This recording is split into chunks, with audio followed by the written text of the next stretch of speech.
রাত পেরোলেই স্বাধীনতা দিবস। যারা দেশটাকে রক্ত দিয়ে স্বাধীন করেছিলেন তাদের জন্য আজ এত আয়োজন, লাইটিং, বেলুন, পতাকা, সাজসজ্জা, সব জায়গায় দেশপ্রেমের ছোঁয়া। স্বাধীনতার আক্ষরিক অর্থ কি আর আমরা কি আদেও স্বাধীন, সেই সব কিছু বিস্তারিত এই ভিডিওতে আলোচনা করব। So hello everyone, good morning and সবাইকে স্বাধীনতা দিবসের অনেক অনেক শুভেচ্ছা। সকালটা শুরু হয় এভাবে পতাকা উত্তোলন দেখতে দেখতে।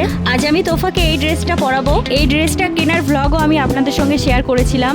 আর এই ভিডিও ক্লিপটি আমি রেডি করছিলাম একটা ট্রানজিশন ভিডিওর জন্য। আর এদিকে ম্যাডাম ঘুমাচ্ছে, আমি এর মধ্যেই ওর মেকআপটা সেরে নেব, কারণ ও তো জেগে থাকলে কখনোই শান্তভাবে করতে দেবে না। আর ও এতটাই দুরান্ত যে ঘুমের মধ্যেও বারবার নড়াচড়া করছিল।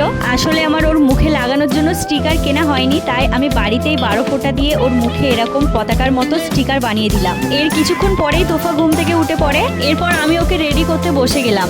আর এখন কিন্তু বিকাল হয়ে গেছে। প্রথমে আমি ওকে জামাটা পরিয়ে নিই, তারপর pant, and this is the final look. এখন আপনারাই কমেন্ট করে জানাবেন ওকে কেমন লাগছে। ওর সাথে আমিও রেডি হয়ে গেলাম, কিছু রিলস বানাবো তাই। আমার একটা সাদা সালোয়ার ছিল, সেটাই আমি পরে নিয়েছি, মানে 3 পিস। এরপর আমি ওকে নিয়ে ছাদের উপরে উঠে যাই। ছাদে গিয়ে দেখি সূর্য কিন্তু এখনো প্রখর রোদ্দুর দিচ্ছে। তো তারপর আমি একে একে রিলস ভিডিও শুট করতে লাগলাম। আর এটা ছিল আমার তোফার দ্বিতীয় স্বাধীনতা দিবস। ওর বয়স যখন 7 মাস ছিল তখন ও প্রথম স্বাধীনতা দিবস পেয়েছিল, আর এখন ওর বয়স 19 মাস।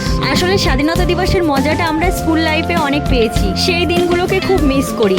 এরপর হঠাৎ তোফা খুব কান্না শুরু করে দেয়, মানে ওর গরম লাগছিল, তাই আমি একটু সময়ের জন্য ওকে নিচে নিয়ে চলে আসি। আর ও এখানে নিচে এসে এভাবে আয়না দেখে নিজেকে হাসছে, মানে ভাবতে পারছিল কি লেভেলের পাকা। এরপর ওকে একটা কলা খাইয়ে আবারও ছাদের উপরে উঠে যায়। এবার আসি আসল কথায়। স্বাধীনতা দিবস মানে নিজের দেশকে নিজের মতো করে চালানোর অধিকার, যেটা আমাদের পূর্বপুরুষরা রক্ত দিয়ে কিনে দিয়েছিলেন। আর আমাদের কাজ হলো সেই স্বাধীনতাকে সম্মান করা আর ভবিষ্যতের জন্য বাঁচিয়ে রাখা।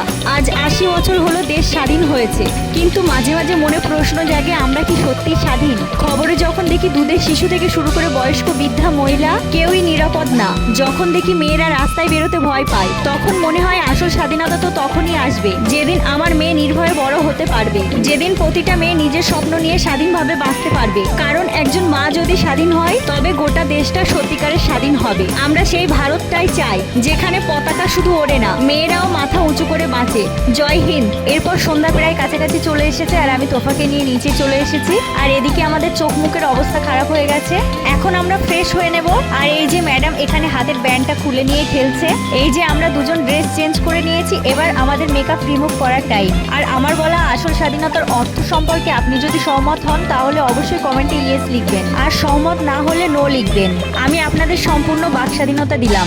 ভিডিওটি আজ এখানেই শেষ করছি। ভালো লাগলে লাইক দিয়ে পাশে থাকবেন। দেখা হচ্ছে নতুন কোনো গল্প নিয়ে। ততক্ষণ ভালো থাকবেন, সুস্থ থাকবেন, টাটা।